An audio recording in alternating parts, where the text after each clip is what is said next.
So the last time I spoke about Paper Mario, it was really more or less just a joke video explaining how the best thing in the game is the fact that Mario has a chance to fall on his face when entering a battle. And don't get me wrong, that is the best thing about the game by far, but I also didn't really do the rest of the game justice by only focusing on that one thing. So today I want to talk about another thing that I simply adore about the first Paper Mario game, and I say first because I haven't played Thousand Year Door yet. I know, I'm way behind. It is a part of the game that I believe can hold the title for the greatest of any RPG, an aspect of the game so beautifully crafted that everything else could have been done with half the care and the game still would have been great. I am talking about the battle mechanics. You know, let's not even have a startup. Let's just dive right into this one, folks. Firstly, I should go in depth about how the battles work in Paper Mario. In a battle, you're given the option to use a jump, hammer, item, and star spirit, with your partner character being able to attack, and both you and your partner having special moves that require the use of flower points. Certain moves can't hit certain enemies,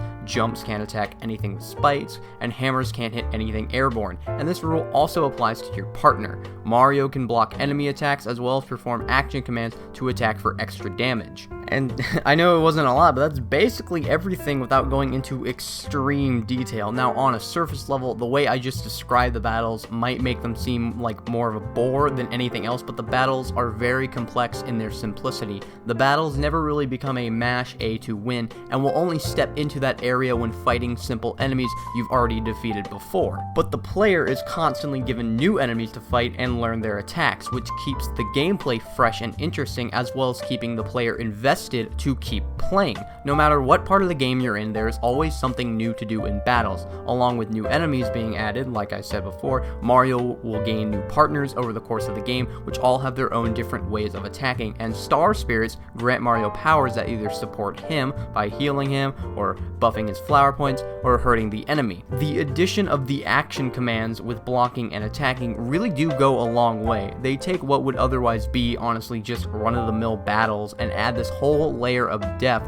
It gives the player a great sense of control over the fight. The outcome is in your hands. No outside force or unwanted variables will tamper with your fight, and anything having to deal with luck is still designed to be in your favor. I mean, think of Pokemon. Now, I love me some Pokemon, and it is really fun to build your own team to battle with, but dear lord, the amount of luck that can be involved in some of these battles is simply put ridiculous. There's paralysis, sleep, confusion, flinching, evasion, accuracy, critical hits, high and low damage rolls. It's nuts. But in Paper Mario, there's none of that. If you mess up, such as missing an action command or not timing a block correctly, it's your fault, and no battle will ever feel like you're at the mercy of the game and it's just like pulling you around. Another aspect in this game that makes battling so good are the amount of customizable options given to the player. Every time Mario levels up, he's given the choice between upgrading health points, badge points, or flower points. Health is obvious, it's how many hits you can take.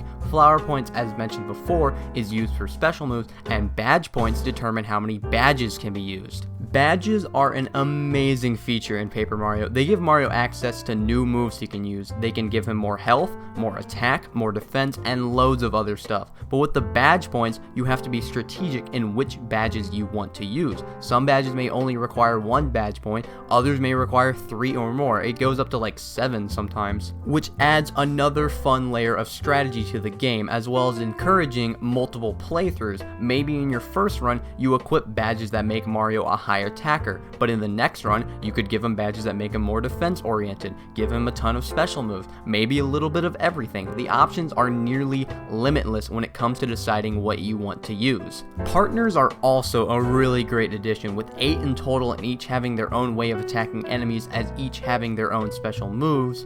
More options are further opened up to the player. If you want to use one that attacks all enemies, go for Cooper or Lackey Lester. If you want a more support-oriented partner, use Ladybow or Sushi.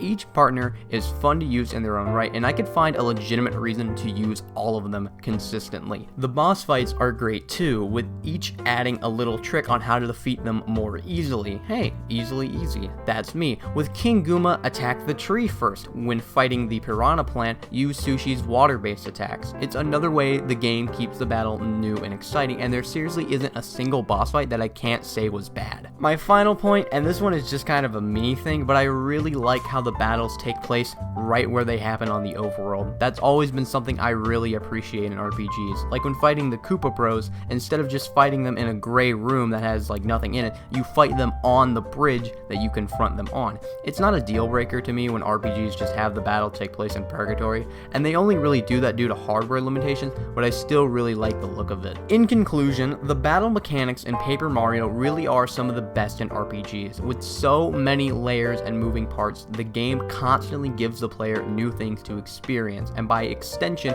making every battle feel fresh and fun in their own unique way. Playing through this game will forever be one of my favorite accomplishments as a gamer, and I have the battles to thank for that, as well as, the story, the characters, the visuals, all that jazz, but I really like the battles the most. And that is the genius of Paper Mario's battle mechanics, and with that all said, I'm Easily Easy, and I'll see you next time.